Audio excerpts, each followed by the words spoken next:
Today is 28th of May, a Saturday, and this is the 34th session for Mindfulness for Beginners in English. And I would like to warmly welcome Bhante joining from Nissarana Vanaya Forest Monastery. Venerable Bhante Homagamu Dhamma Kusala Thero is representing Nissarana Vanaya Forest Monastery today for this session. And I would also like to thank all the audience who are joining us through the Zoom technology, and this will be shared live on Facebook page of Satipasala Foundation as well. And for us to commence the first step of the session, which is in-session mindfulness practice, I would like to invite Bhante to commence the session with advice from Bhante. Over to you, Bhante. Hello, everybody. So we will start with the practicing session. So today I thought we can do a sitting session. For this, you have to make sure that you are seated comfortably. When you have that comfort, you can close your eyes and pay attention that you are sitting.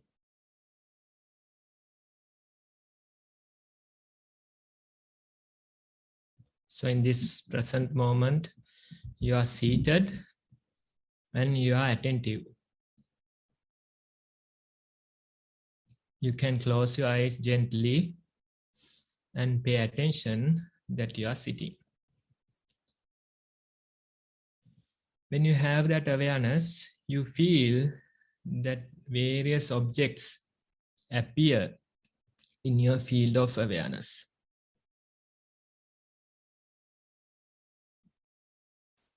Just take a few seconds to notice what are the things that are appearing in your field of awareness.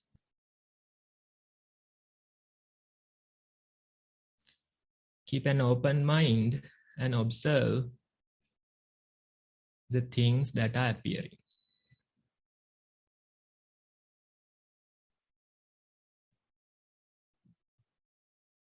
Maybe there are some thoughts, maybe worries, maybe future planning, maybe some incident that happened recently.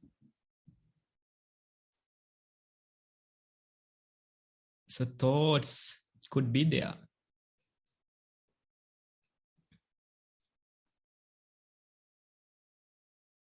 In addition, you may hear various sounds from the surrounding.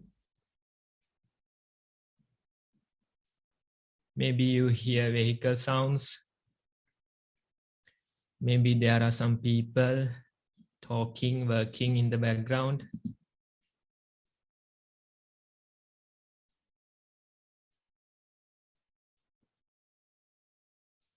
In addition, you feel your body as well.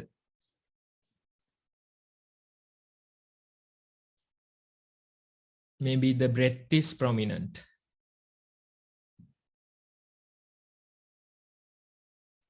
You can feel how your body is breathing naturally.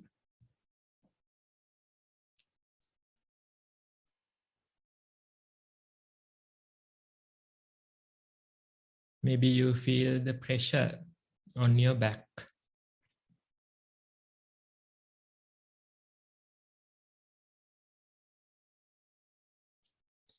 Maybe you feel a vibration inside your body.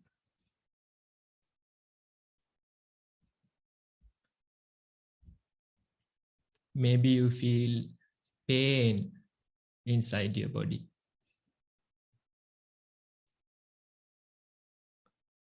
So our idea is to be attentive. We are not going to control this flow of objects. Instead, we try to be attentive. When you hear sounds, be aware that you are hearing. When you feel your body, be aware that you feel your body. When you get thoughts, mental images, emotions, be aware that you feel these things. In this way, we try to be present we try to be aware about this present moment. Among all these things, you are calm and peaceful. As a group, we will try to practice this awareness for a few more minutes.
Now you can slowly open your eyes.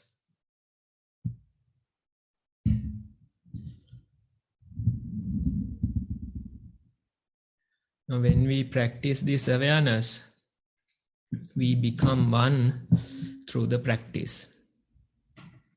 Because field of awareness is common to humankind, mankind. So although the objects that appear might change, might vary, this awareness is common to all of us. So in a way, when we practice, we become one. We become one through the practice, through this field of awareness. So we invite all of you to practice on your own. Try to practice this every day. Take some time, few minutes. Try to do the mindful walking. Try to do the mindful sitting. Make it a habit of your daily life. And when you do various activities, then also you can try and practice this awareness. So when we practice, more and more we understand, we experience the mindfulness that we are talking about. Although we try to explain it in words, you have to experience this. When you experience, you really know, you really understand the practice. So that's the idea of this in-session practice. And with that, we can go forward now, Mantha. Thank you so much, Bhante, for that practice and insight. I also felt my mind like a battlefield at times, and then a little bit of calm was there in certain moments. It's very insightful to do this during the program. Um, and for today's session, next we will go on to the Q&A session, and I would like to invite Anupama to present the two reports for today. And I also thank the two attendees who have sent these two reports for today's session. Over to you, Anupama. Thank you. Thank you, Namanta. Avasarai Bhante, I hope you can hear me clearly. Okay, I shall proceed with reading the reports. So report 1, sitting meditation. Primary object, watching breath. Distracting thoughts to begin with, but mind came to breath, noting in and out breath. Mind noted changing lengths of both in and out breath and changes in temperature. A warmth spreading through the body which became sweaty, and this passed after a while. Mind again came to breath, meditated for 30 minutes. Daily activities. Attempted to watch each action for a short period. Holding cup, noting hardness of handle and cool sensation on fingers. Noted the start and ending of the sensations. The bending of fingers to hold the cup, again noting beginning and end of that movement. Stretching of hand to press a button after noting finger stretching out. The softer finger compared to metal button and pushing door of microwave door to close it. Noted warmth on hand, once mug taken out, and movement of holding cup. Each movement noted to have a start and end. Mind went to breath naturally and to feet when walking. With much gratitude for the guidance, Bhante, and to the organizers. End of report 1. Okay, so when we hear that practice report, you started with some comment about distracting thoughts. So even Namanta mentioned that when he started practicing today, he felt these thoughts. In a way, you think that these thoughts are coming and disturbing your practice. That's our usual idea.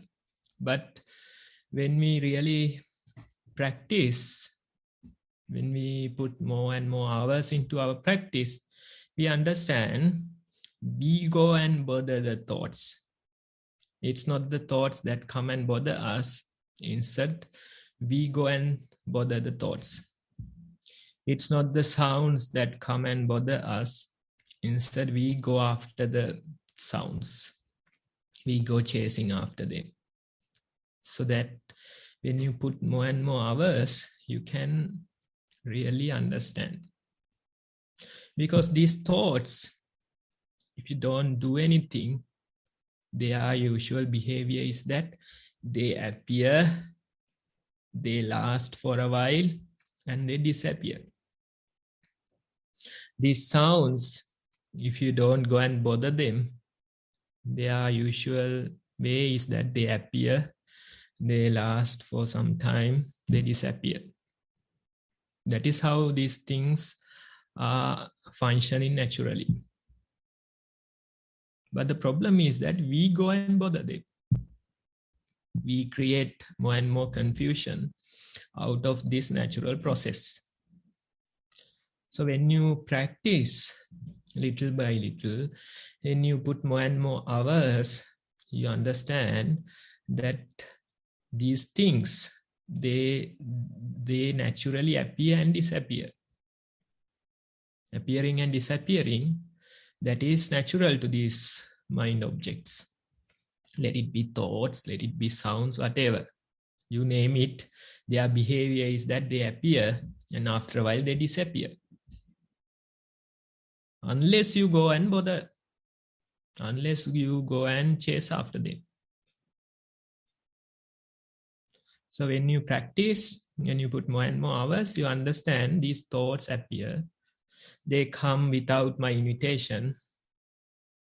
they do certain drama, and after a while they disappear without my permission. So let them come. Let the sounds come, let the thoughts come. Try and see, are they disturbing you, or you are going after thoughts and disturbing them? Try to see. When you see that, you can really feel that if you don't go and bother them, they appear, after a while they disappear. That is how they behave. Then you can change that very first sentence. When you write next time, you can practice and see whether this is true. Truly the thoughts are coming and disturbing me, or is it the other way around? You can practice and see. If you see that there is a difference, when you look with an open mind, if you see that they are just thoughts that are appearing and disappearing, then you can write in a different way. You can write in a positive way. You can tell that thoughts appearing, disappearing, not bothering, not disturbing. First you have to practice. First you have to put this into use and see whether it is true. Then you can change your way of reporting. That's the first one I want to mention. Then another comment I want to make, that when you do your day-to-day activities, it's a very good practice to notice the sensations of your palms and feet.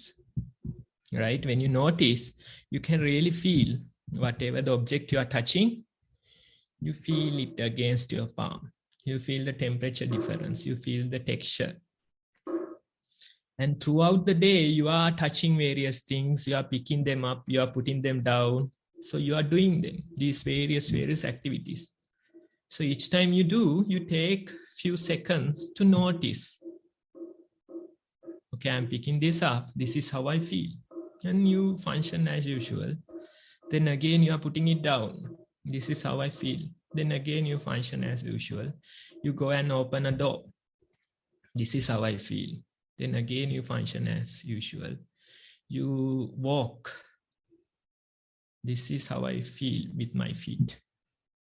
Just for a few seconds, every time you do something, you notice. So you are reporting that. You have practiced that way. So it's a very good method, that day-to-day activities, every time when we do something with our palms, when you walk with your feet, you try to notice what are the sensations. So when you pick something up, you can feel, right, this feels like this. You put it down. Then you pick something else, then it feels differently. Then again, you put it down. Then something else, you pick it up. It feels differently, you put it down. This is how you function throughout the day. So it's a good practice to notice the sensations of your palms, the movements of your hand. You can notice sensations of your feet. You can notice the movement of your feet. You can notice.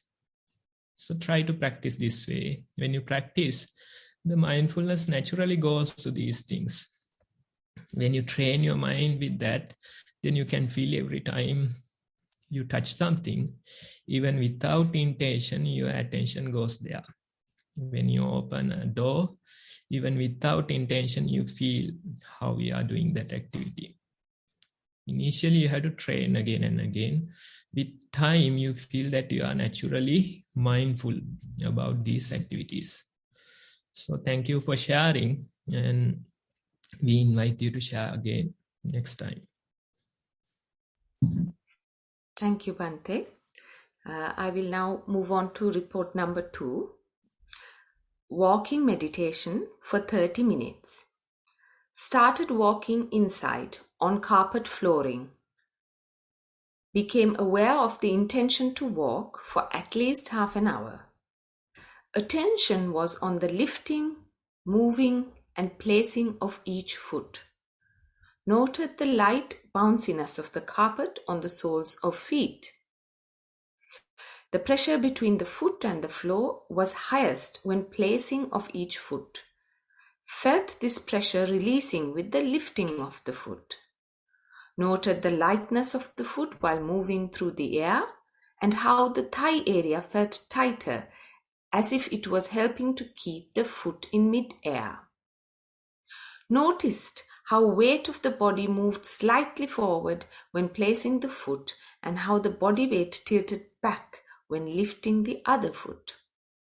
Thoughts about past and future arose in the mind and noted this after the attention returned to the action of walking. Continue to watch how the mind returns to walking after each time thoughts appeared. Walking continued for another while. Mindful sitting. Meditation object breath. Duration 45 minutes.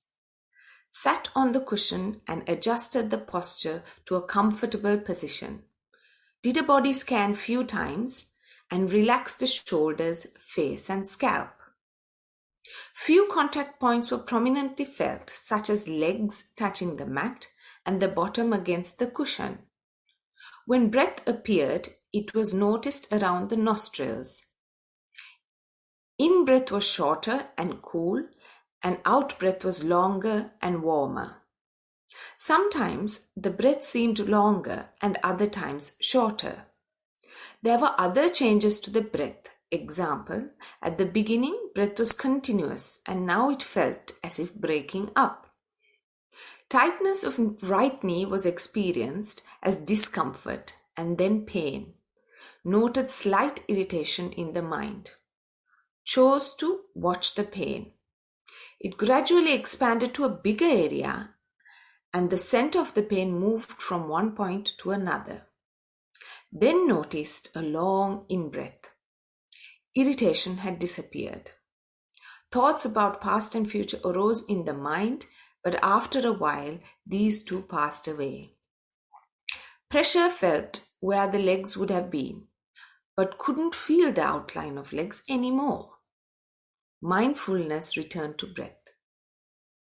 Mindfulness during the day. Noted the inner chatter during various day-to-day tasks. Mindfulness returned to the task at hand. Once the chatter was noticed. Also noted how the thinking mind was forming stories and how these stories were giving rise to concerns and fears. It was surprising how the action of the task continued, for example, cleaning the kitchen, folding clothes, preparing food, etc., while the mind was busy with inner chatter. Mind had drifted to thoughts many times while the body was cleaning the kitchen or preparing food, and yet, when the mindfulness returned, it stayed a bit longer with the task at hand. Same process noted with folding of clothes afterwards. It felt like a game of hide and seek, to notice when the inner chatter would take the mind away from the task and how the mindfulness returned to it afterwards. A bit similar to guiding an unruly child back to safety when they drifted away. Venerable Bhante, I would appreciate your feedback on how to adjust and move forward with the mindfulness practice. Theruvan Saranai. Okay, so good report. Now, even last report, we had this comment. Now you are noticing changes of your breath. So initially, you don't feel that. When somebody is starting their practice, they don't feel that. So after a while, when your mindfulness is becoming more and more stronger, you feel these changes. Earlier, the breath was continuous. You can feel a single breath. But when you practice again and again, you feel it is breaking. It is not continuous. You feel these changes and you feel the breaks in between. So what is happening? Many people, they confuse themselves when they see that. They are telling the breath is changing. They are telling, I'm going to die sometimes, right? Because breath is disappearing. So fear arises. But truly what is happening is that your mindfulness is growing. It is becoming stronger and stronger. And when it becomes stronger, it starts to see the reality. Earlier you saw a single breath because your attention was not sharp enough. Now you notice the breath is breaking. Now you start to see the real nature of this world. Similar comment about the pain. So non-practitioners, they are so fearful about the pain. They say, my head is aching, my stomach is aching, my leg is paining, they are saying. And when you name it, you have a doctor related to that. You have an illness, then you have a doctor. You can go and take some painkillers. That is how the worldly people react. But when you observe this pain, you can see that it is not permanent. It is not a single pain that is there. Instead, you can feel this pain is breaking into pieces. And it is moving here and there. Pain, it has this nature of bubbles. You can see these pain bubbles appearing. After a while, they disappear, they break. Another location, you can feel the pain is appearing. Again, they break. So with very sharp mindfulness, you can notice that pain is not still. It is moving here and there. And it is with this bubble nature. Bubbles are appearing, disappearing, appearing, disappearing. One moment it is aching, paining. Next moment it is totally released. So this is seeing the reality with stronger mindfulness. And when you see that, you can really feel how these things are deceiving us. You see there's a single breath. But after a while, you notice that this is breaking. You call it a single pain, a headache, a stomach ache. But after a while, you feel that it is disappearing. It is moving here and there. So again and again, the practitioner is motivated to observe these things without coming into conclusions, without deciding, just observe. Again and again, you observe. Thousands of times you observe without coming into conclusion. Because if you come into a conclusion, next time when you observe, that conclusion is not right. It is ever evolving, ever changing. So better not to come into a conclusion. Instead, keep it open and try to observe. Keep that open mind. Try to observe again and again. Thousands of times you observe. What is this? Okay, it appears like a pain. Is it truly a pain? You again observe. Then you feel it is breaking. Is it breaking? You again observe. Then you feel it is disappearing. So you really can't come into a conclusion. Instead, it is changing. It is ever changing. Better not come into a conclusion. Because if you come into a conclusion, you are caught there.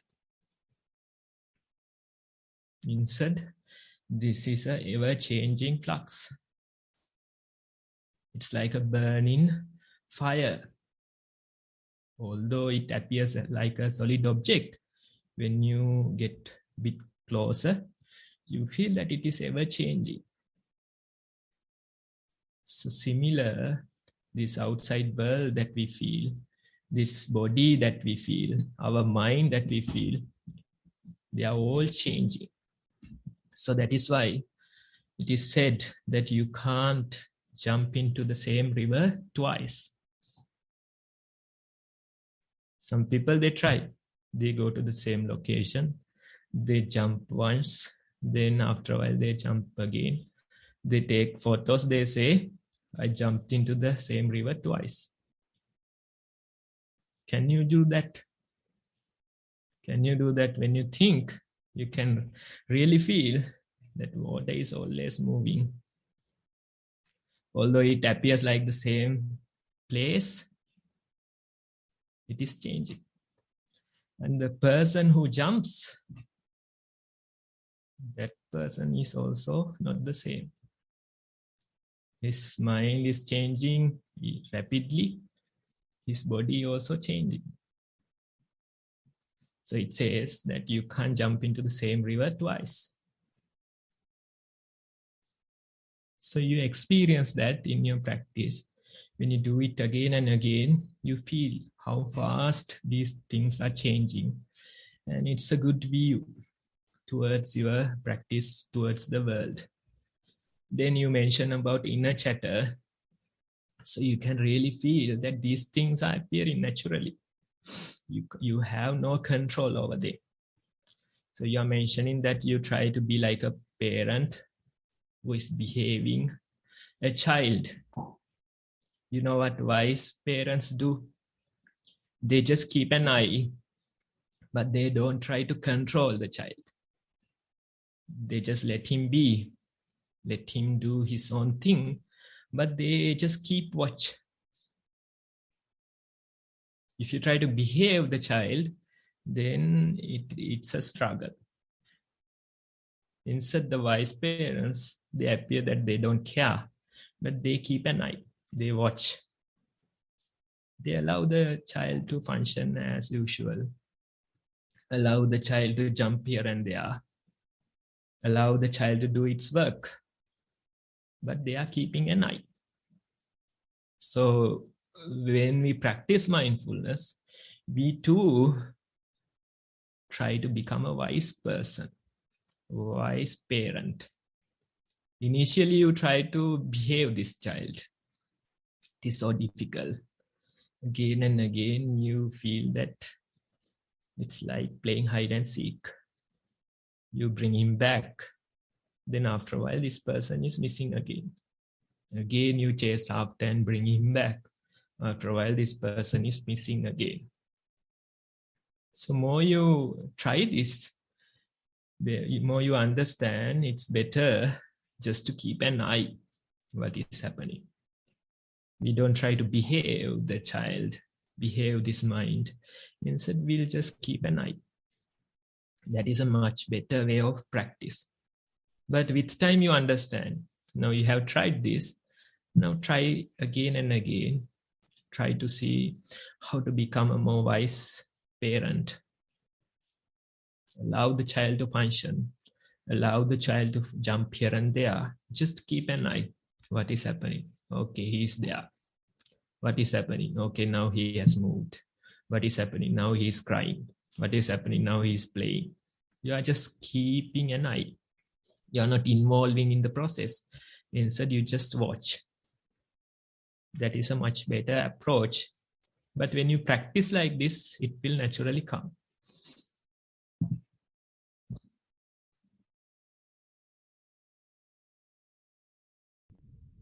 Thank you, Bante, for those very valuable insights. I'm sure everyone, not just those who submitted the reports, but everyone will find ways and means of using those wise insights to help further their practice.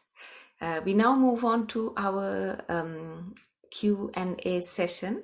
If there's any questions or queries from the audience, please do raise your Zoom hand and we will allow you to mute yourself. I don't see any raised hands, but I have a question myself. Taking the analogy of the wise parent watching the child and just observing, I mean, in real life, I suppose, as parents, when we watch our children or observe them and we see them getting into dangerous territory, we sometimes actually jump in and intervene. How does this work with the analogy of mindfulness? Yes, so that's how the parents are. Even when you start practicing, you try to control your mind a lot. That is why we get those comments about, disturbing thoughts, sounds are disturbing. So various ways you try to control. You try to behave this child again and again, right? But when you are experienced, when the parents are experienced, they know where to interfere, but it's very little, right? You don't have to interfere so much. Instead, let the child make mistakes and learn, right? Let's say the child is going after a candle, right? So you try to get it away. You try to explain, okay, Baba, this is not good. This is burning you. This is harming you. Don't go there. But when you say that, what happens? The next time also the child is going in that direction. Again and again, the motivation is towards that direction. But what happens if you allow? Definitely the child will burn his hand. But the next time, he won't chase after that candle, right? He will learn a lesson. So there are situations that you have to interfere, of course. But most of the time, you can allow him to function and try to learn, try to let him make mistakes, let him learn from them. So that is how, even during the practice, that is how we are doing. More and more you practice, more you understand, I can't control this. This mind is totally out of control. You think you have some saying in this. You think you have a choice, but more you practice, you understand this is out of control. When you realize that, more you practice, when you realize more and more, you allow it to go, allow it to behave naturally, and just watch, just keep an eye. So in a way, we are separating from that process. We are just becoming the observer. We don't try to control. More and more you practice, less occasions are there that you have to control. Less occasions are there that you have to jump in between. Instead, you allow this to go naturally and just be with it. Even the observer is not there, you are naturally mindful, you are naturally there. So that is the evolution. That is the progress in the practice. So day one, we say, do that, do this, walk this way, sit this way, breathe and observe. That is how we start. But within few weeks, if you are getting proper guidance, even within few weeks, you can move towards that direction. You can tell that person, allow it to happen naturally and just be the observer. And it is good for both parties, good for the child, good for the parent, because child is making mistakes and learning. That is how. Even my childhood, when my mother says not to do something, I have this energy, I go in the other direction, I do the same thing. So I have so many wounds, so many stitches on my body because I was not listening. If she says not to do something, I want to do that.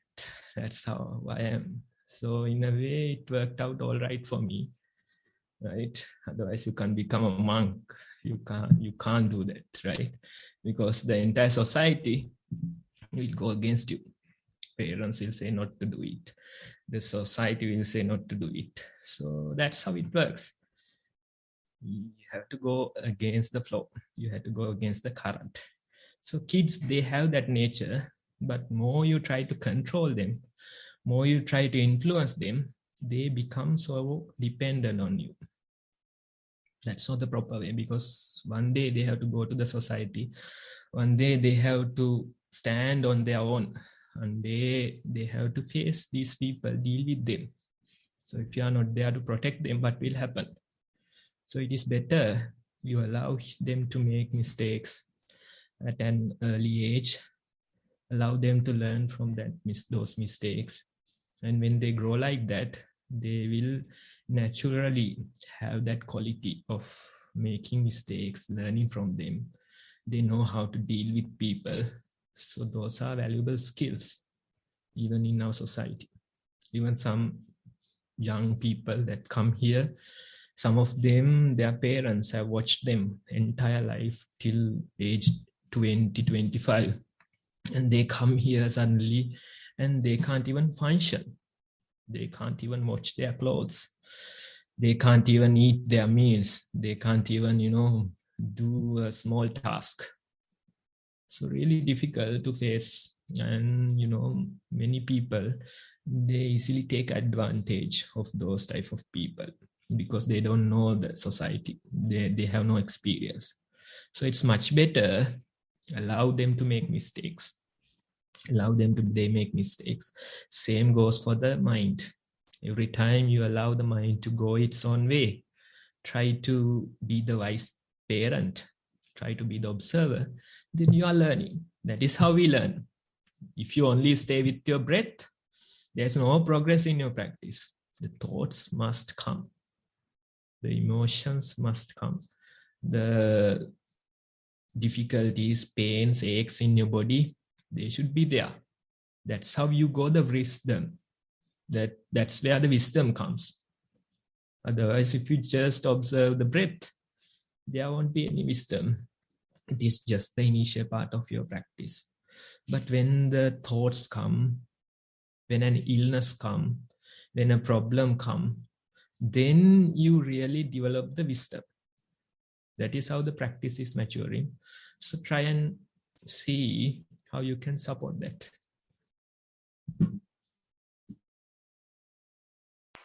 Thank you, Bhante. That's certainly very helpful. I actually recall my daughter once, she touched a piece of chili and we said, don't touch your eye. And she went and did that. And then she screamed and shouted. But after that, obviously, she never repeated that again. So yes, thank you for those wise words. I can see Bandula's hand up. Would you like to unmute yourself and ask your question, Bandula?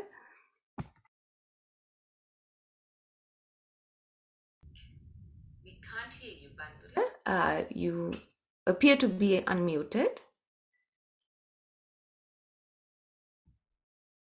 If you're having problems with your mic, maybe you could type your question into the chat box. Can you hear me? No. Yes, can hear you now. Okay, Yes. sorry, some settings. Okay, thank you. Asra Bhante. The last 2 weeks we're doing little practice, not much. So I actually missed a couple of days, Bhante, 3, 4, more than 4, 5 days. So my sitting practice I noticed after 5 days. I never noticed before how my breath getting subtle and subtle. So normally I thought it is it's I don't felt my breath, but this time I was fortunate to see how it is gradually getting smoother and smoother, like so. So it's some sort of a experience. Other thing I want during 2 weeks time, I was, as you advised last time, I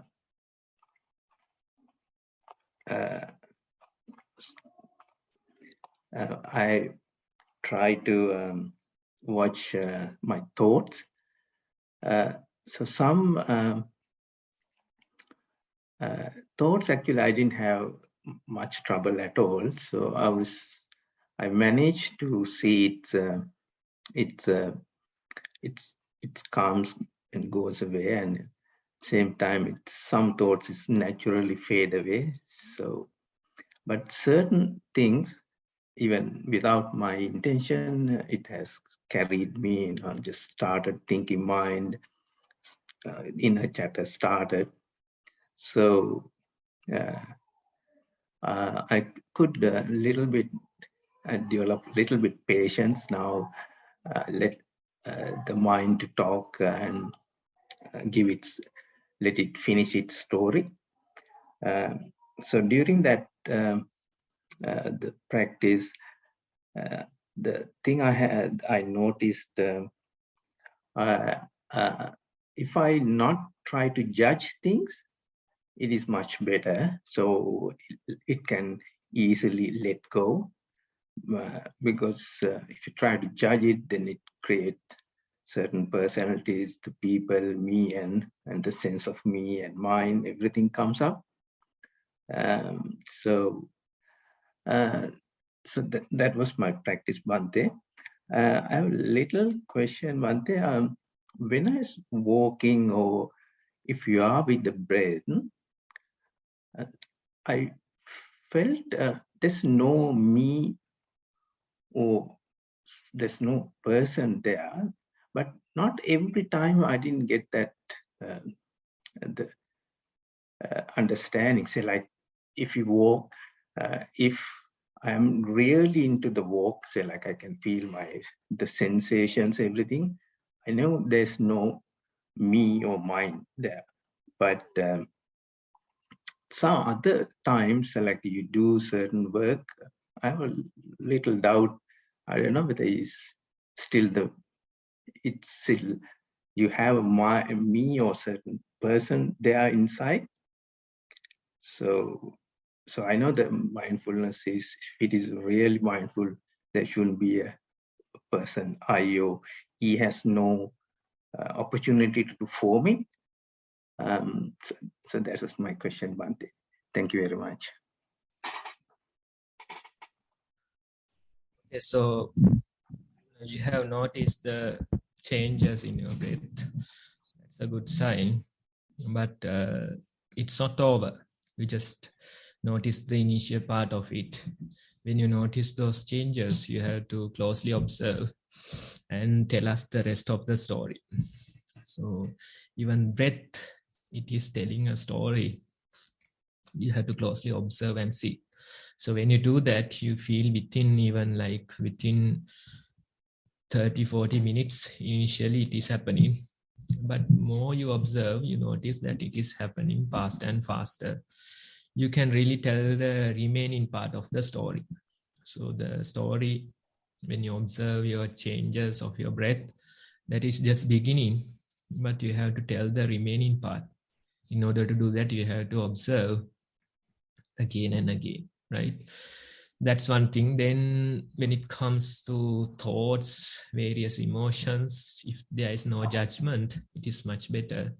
But naturally the judgment comes. It varies. One person's problems doesn't mean anything to somebody else. For one person, it's a huge problem, but for somebody else, it's nothing. So that's how it goes. So these judgments, these various opinions, it depends on us, right? But when you practice, you just keep an open mind. You try to notice what is happening. You try to notice this process of judging people, judging yourself, various things are there. So just becoming the observer, you try to take control. In a way, you allow it to happen naturally. You notice more and more things about yourself. That is why we call this practice self-discovery. You discover yourself. You discover how you are behaving. You discover your flaws. That's how you do, right? So it's a good sign that you are allowing them to happen and you are observing, you are noticing them. So if you want more difficult situations, if you want to develop more and more patience, come to Sri Lanka. This is a good time. You come to Sri Lanka, you go to a street, you stay in a queue, then you get a proper chance to develop patience, right? If it is not challenging enough, you come here. Then this country, you have a huge challenge these days. So people, they are struggling. So you can really feel how the mind is creating confusion out of these things, how they are suffering more and more due to this mind. It's not that it's bad enough that their situation, they have to do so many things to survive, but in addition, they have this problem in their mind. They are becoming more and more weaker in their mind. So it comes to a breaking point. That is the worry. Maybe if it doesn't recover, it will come into a breaking point. Even 9th June, it happened, right? It happened once. So that's how it goes. So initially the outside conditions deteriorate, but gradually the mental conditions also deteriorate. That's how it goes. So even the corona pandemic, right? You had this issue, we had this pandemic. Then maybe like 3 months later, you had this mental health issue. Yeah, a lot of people suffered depression, various mental health issues because they had to stay in that closed environment for months, even for years.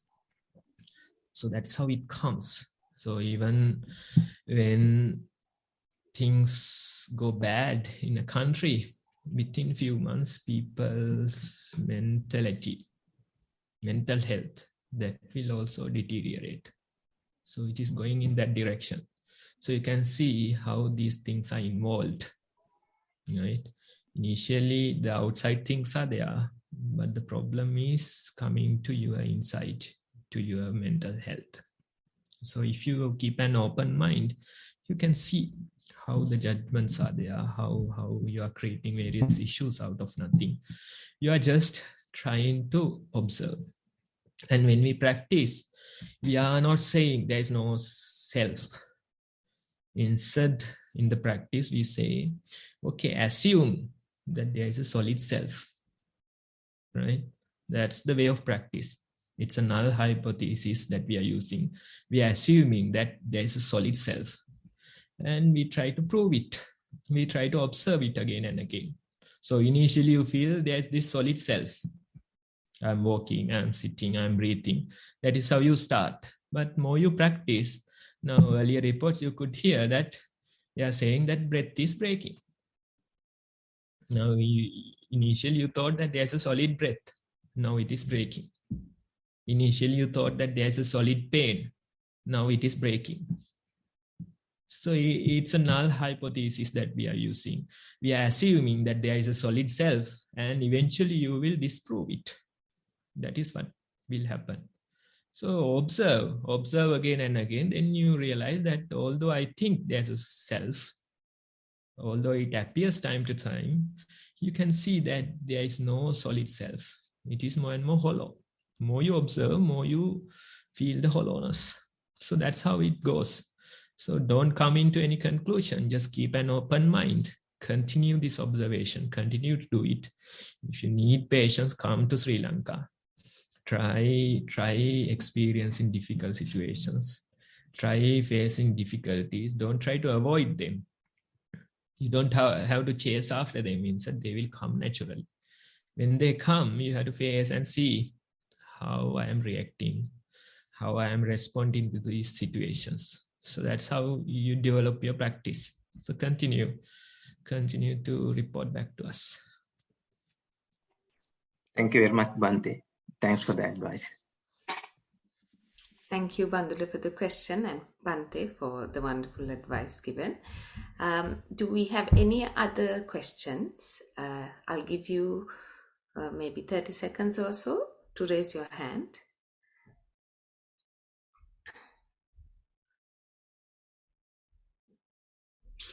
It appears we have no more questions, so I shall now hand over to Namantha. Thank you.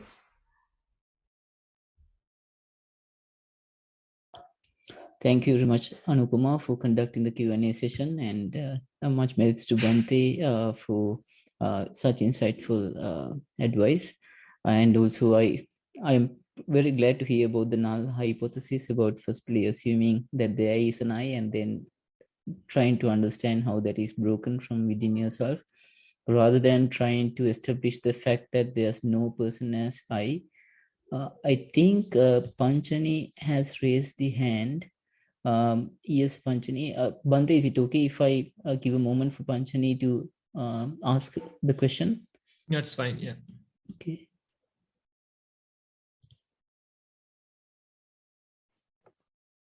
Yes, Panchani, you can speak now.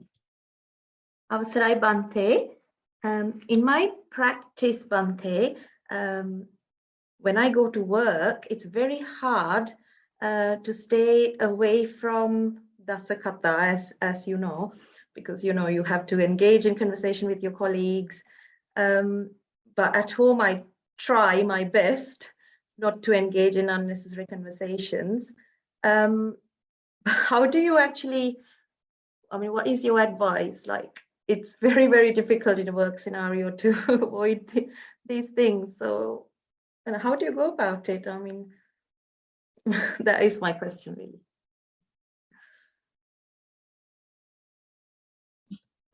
Okay, so even the monks, they have this problem, right? So initially you try to avoid all the 10 types of talking. But with time, then you realize that there is nothing to talk, right? You can't just even open your mouth, because if you open, you are telling something, blah, blah, blah. Then that's how it goes. So initially it helps to avoid these things. It helps to, be aware yourself. It helps to talk in a mindful manner. But with time, although these things are there, you are doing it for the sake of functioning. When you go to your office, you have to talk with people. When you deal with people, you have to talk.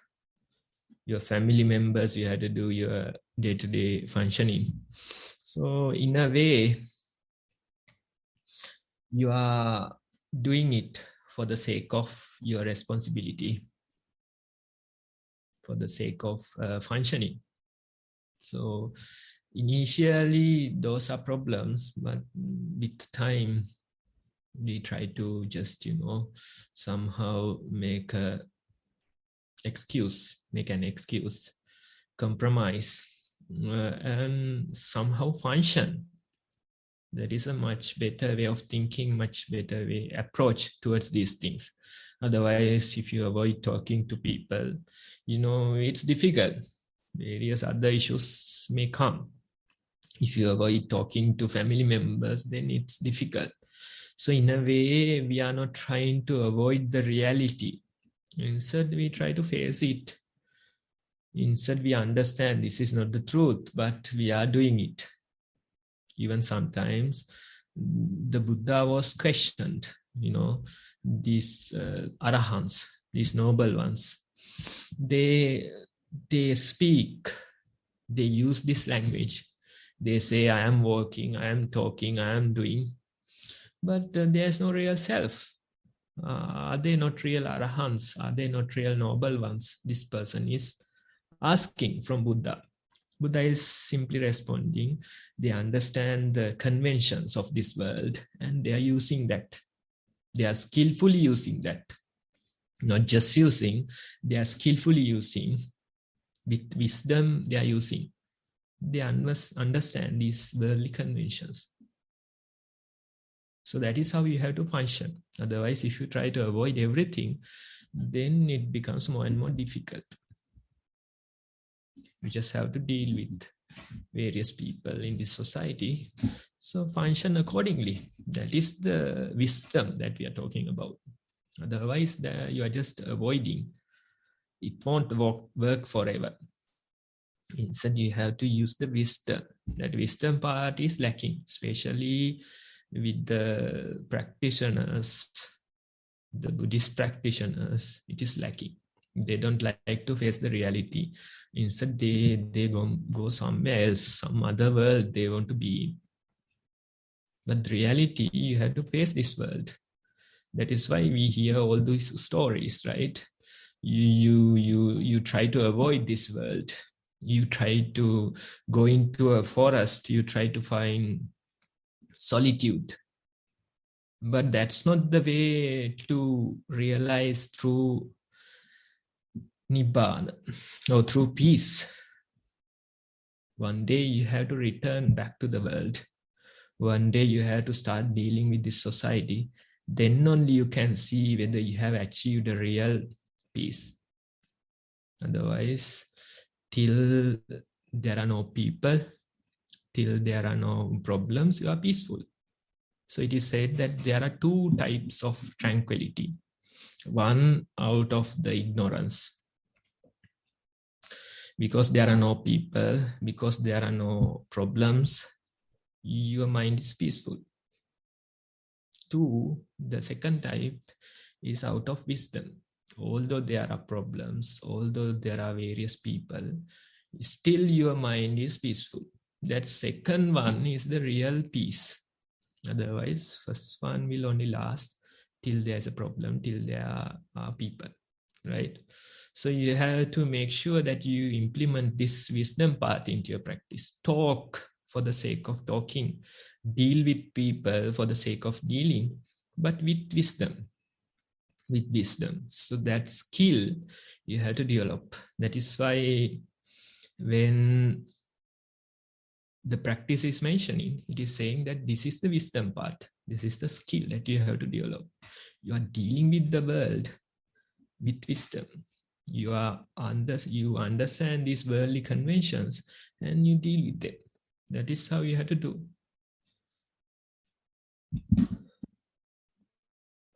Thank you, Bhante. That's really helpful. But at times, it's also okay to just give a smile and just be quiet, isn't it, Bhante?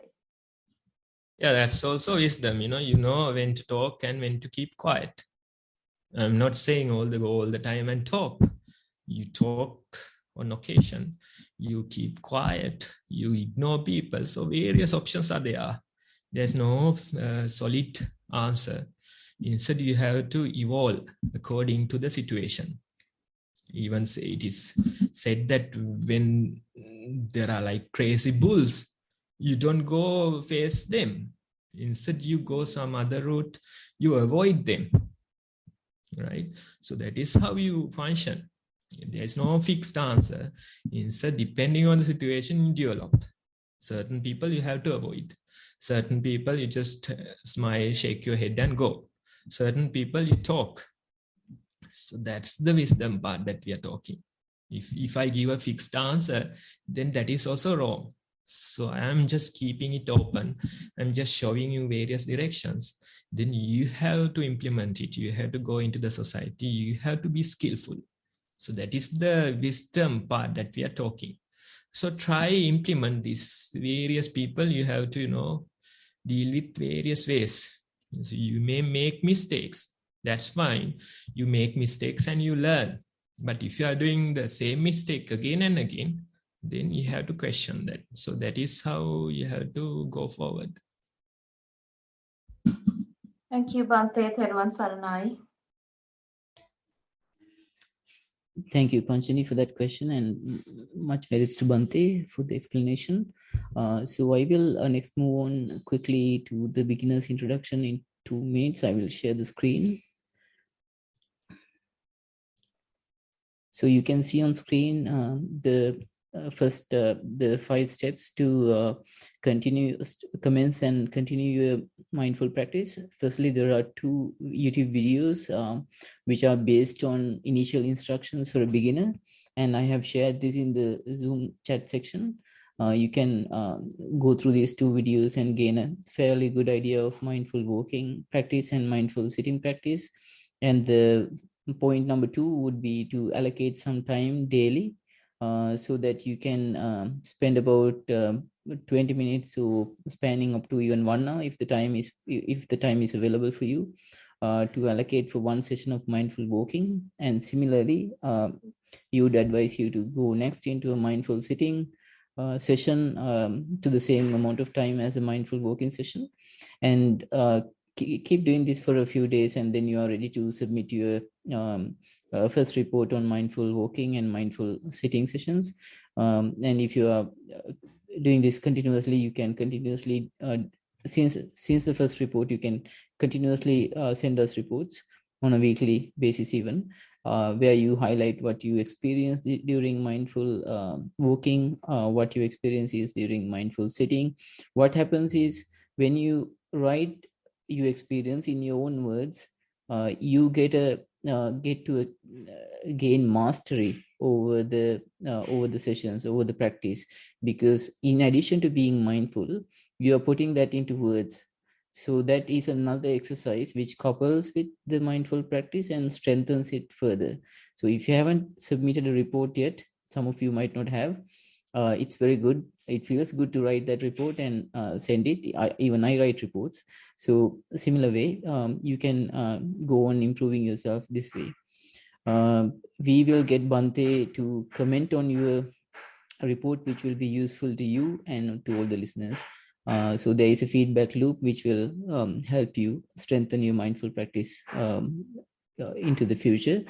You can use the Google form or the email to send the report, and there is a video. The audio files are maintained in a web location. I will send that link through to the Zoom chat section. With that, I am finishing off with the introduction for beginners. I will stop sharing the screen, and I believe we have a little bit more time, and I would like to invite Bhante for a brief talk on mindfulness as possible, as long as possible for Bhante. I will hand over the microphone to Bhante. Over to you, Bhante. Okay, everybody. So today I had this topic in mind, but I don't know what it is. But during the discussion, we came closer and closer to that topic. So you were asking various questions. You were having certain comments in your reports. So this is very much related to the topic that I had in mind to discuss today. So when various things happen, you usually come into conclusions. You come into opinions.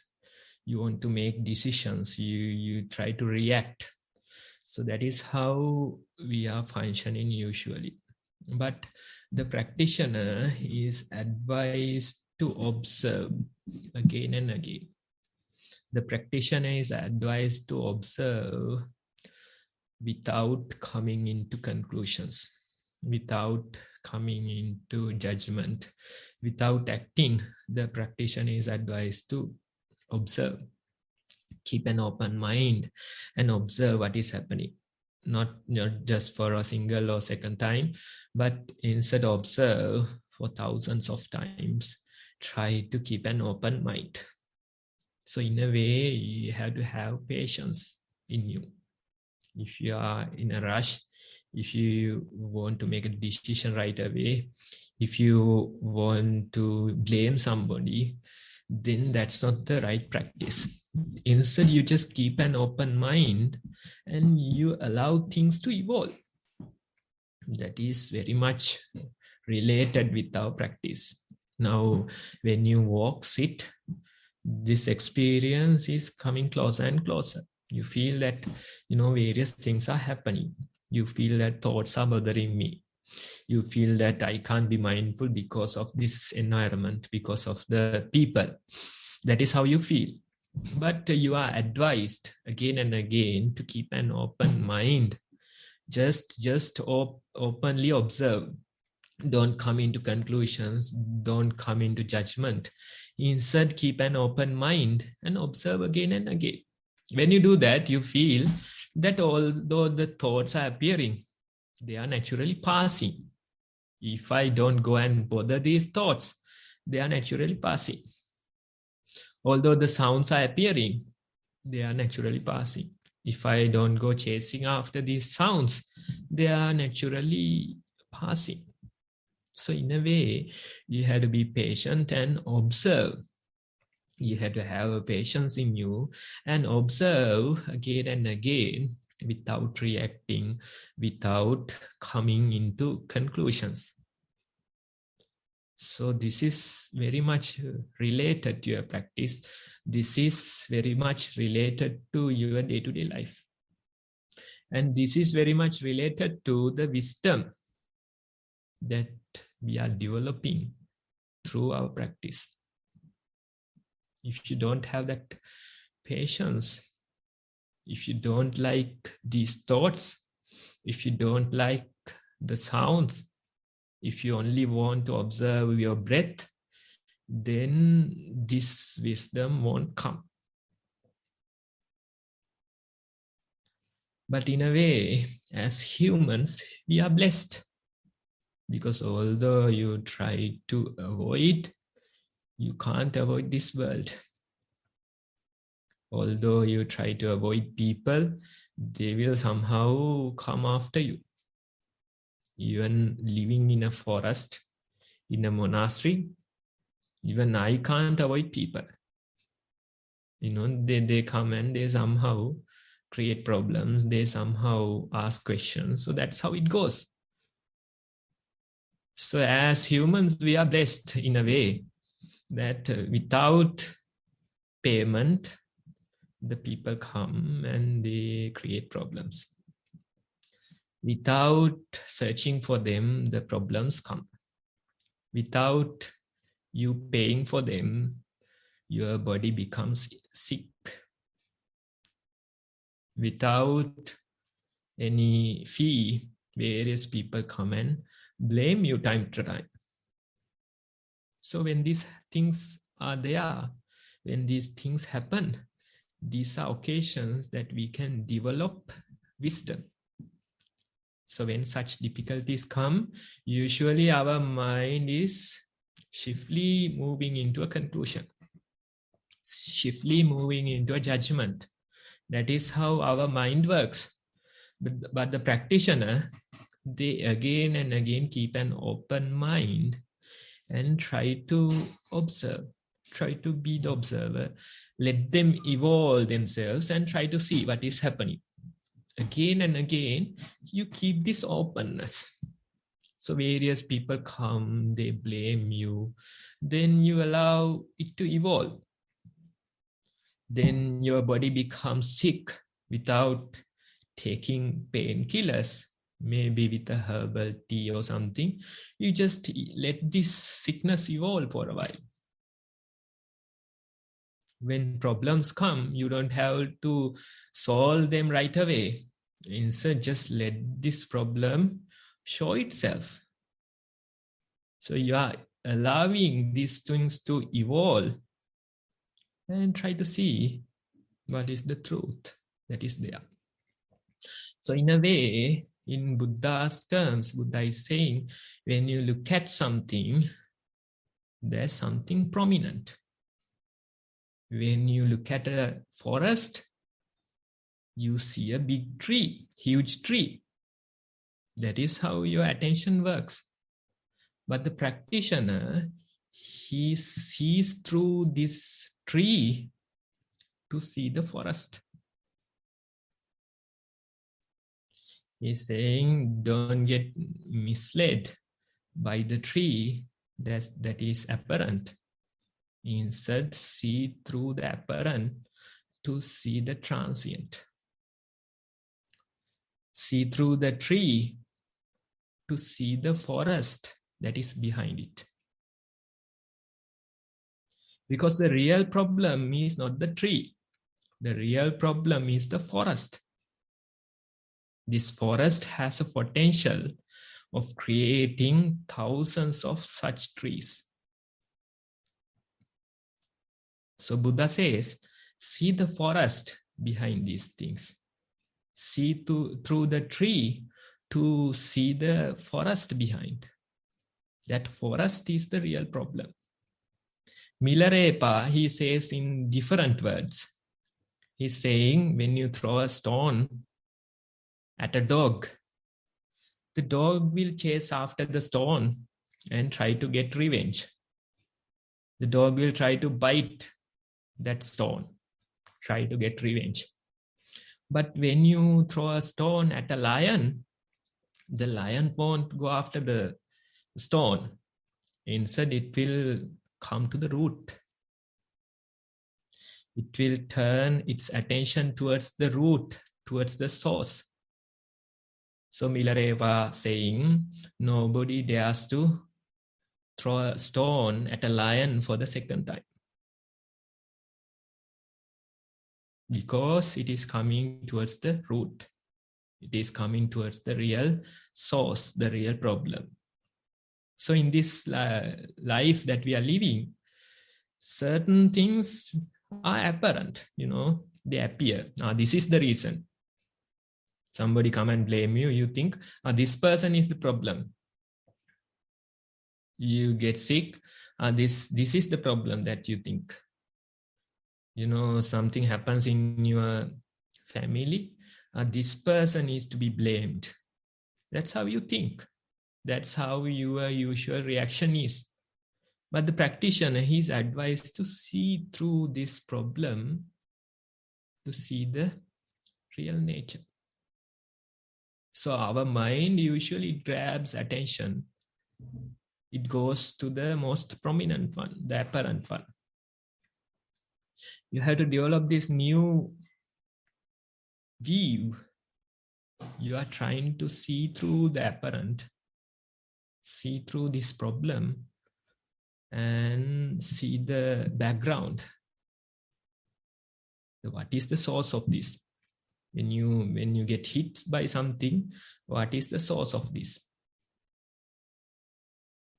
So that outlook, that view, we are developing again and again. So that's the idea of mindfulness. We keep this open mind without judgment. We try to observe again and again. Not just one or two times, but again and again we are observing. Every day we are observing. When we come into judgment, when we come into conclusions, we observe that as well. Okay, now I have come into a conclusion. Now I want to blame this person. Now I want to chase after this person. So that is how it goes. But you do this observation day and night, again and again you do. You try to maintain this open mind again and again. You try to maintain it. So in a way, you are training your mind to see through the tree, to see the forest behind. In a way, you are training your mind to see the root of this problem, to see the source of this problem. In a way, you are training your mind to behave more like a lion rather to a dog. So that's the training we are doing. That's why I am recommending you again and again, when something appears, don't try to avoid. Just try and see what is happening. When sickness appears, try to observe what is happening. Drink a herbal tea and observe what is happening. When somebody comes and blame you, observe how the anger is rising. Observe how your body is becoming heated. Observe how your heartbeat is going up. When various emotions, thoughts come, observe how they are influencing your mind. When you see something, observe how lust is appearing in you. So that's the real practice that we want to develop. That's the practice that will develop wisdom in you. Otherwise, if you just keep avoiding these things, as long as there are no people, as long as there are no problems, you will be at peace. But when somebody come and blame you, when something appears, you are in hell. For months, for weeks, you can't recover because there is no wisdom in your mind. You have not developed any wisdom. Instead, you train your mind to be peaceful when there is no problems, when there are no people. That's not the right way. You have to develop the tranquility that comes from wisdom, not from the ignorance. That tranquility, wherever you are, It may be in Sri Lanka, some other part in the world. Whether you are alone or not, maybe you are in middle of like 100 people, maybe at your home, maybe at your workplace. Wherever you are peaceful. Peace comes from the wisdom. So that's the real peace that we want to go after. That's the real tranquility that we are chasing after. In order to get that, you have to develop certain wisdom in your mind.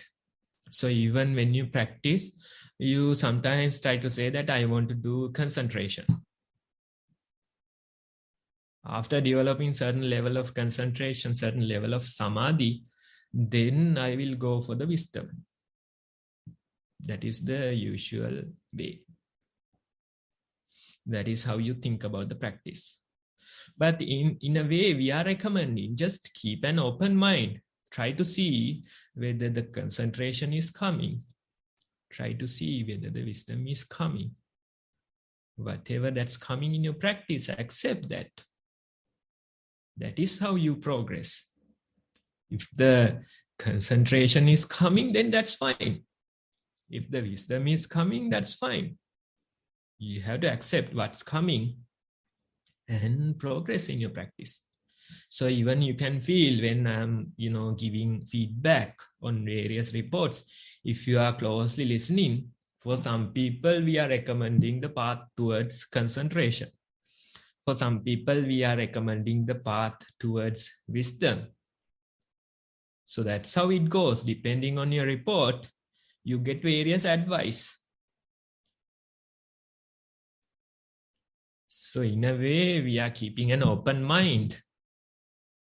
We are trying to see what is appearing. If the concentration is there, that's fine. We start with that. We use that foundation to develop wisdom. If directly wisdom comes, then that's also fine. We use that wisdom to develop some concentration. So that is how it goes. The concentration and mindfulness, they go hand in hand. One supports the other.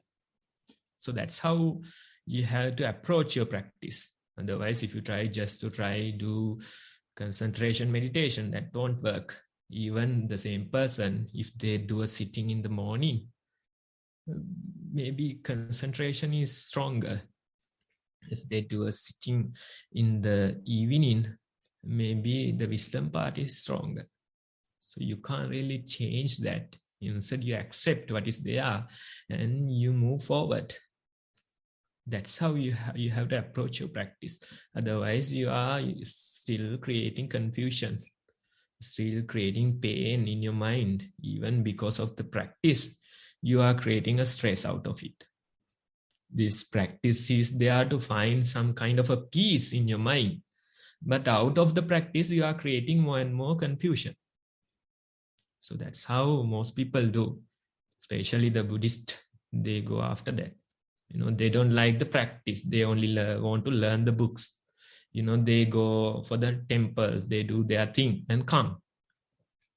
But they have no wisdom.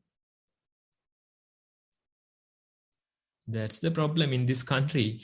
You can feel, although it's called a Buddhist country, no truth is there.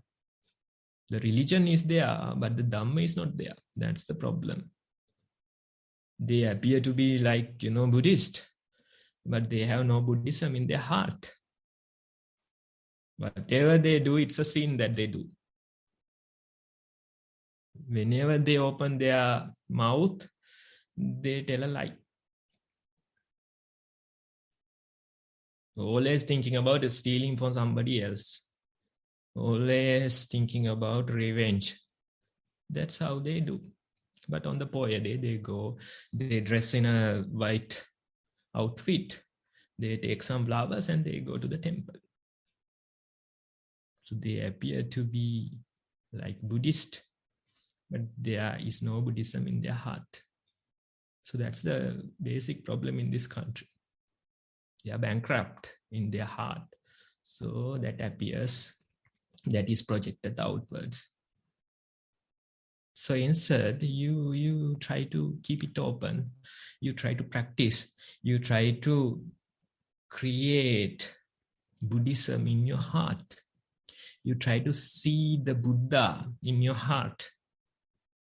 You try to be the Buddha. Even the Buddha is saying, don't try to worship me. Instead, listen to my words and practice. When you practice, you can become a Buddha. That's his invitation. If you are not practicing, usually he is blaming empty scripture. He's calling various people empty scripture because he's not practicing. Only the practitioners he appreciated, encouraged. Because when you practice, you become a Buddha yourself. That is the real Buddhism that will last. Not the Buddhism outside, but the Buddhism inside your heart. When you have that Buddhism, you have virtue in you. You don't try to, take revenge. You don't try to steal. You don't try to say lies whenever you open your mouth. Instead, you have some kind of a virtue in you. You are attentive. You have wisdom in you. So that's how we can really develop this heart or the Buddha within us. So in this practice, we are just, we are allowing things to evolve. Again and again, we keep an open mind without trying to reach a conclusion. We keep an open mind. Instead of having a reaction of a dog, we try to have a reaction of a lion. Instead seeing the tree, we try to see through and see the forest, see the real problem. So that open mind you are developing in your practice. So try to practice, try to experience this for yourself. We can talk, we can guide, but unless you practice, you won't experience this. It won't take time, when you practice for a few days, you can really feel, now I'm moving progress. Now I am progressing. Now I am making progress. You can really feel. And when you come with some report, some experience, then we can guide you further and further into the practice. With proper guidance, within 3-4 weeks, you can really mature in your practice. I'm again saying, with proper guidance, within few weeks, you can really mature. So that's the invitation for today. When things happen, when problems come, when various issues come, when family problems come, when people come and blame you, don't try to reach to a conclusion. Don't try to blame others. Don't try to reach into a judgment. Instead, keep an open mind. Try to have that open mind. Develop that open mind. That open mind will allow you to see through the obvious and see the transient. When you see the transient, you see the real source of this problem. You see the forest that is behind the tree.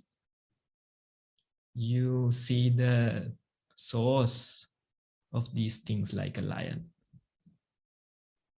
So keep practicing, and thank you for listening.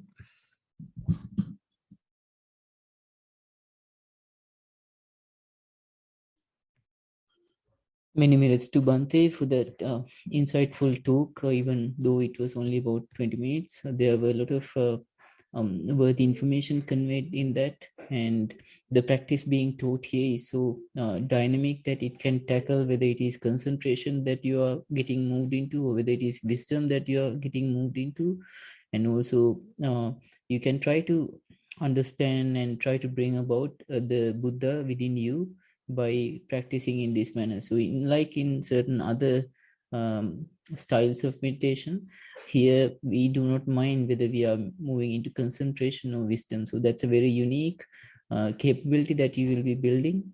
And you will find that the teachings in this session, in this program, will help you further understand how to face all of these situations.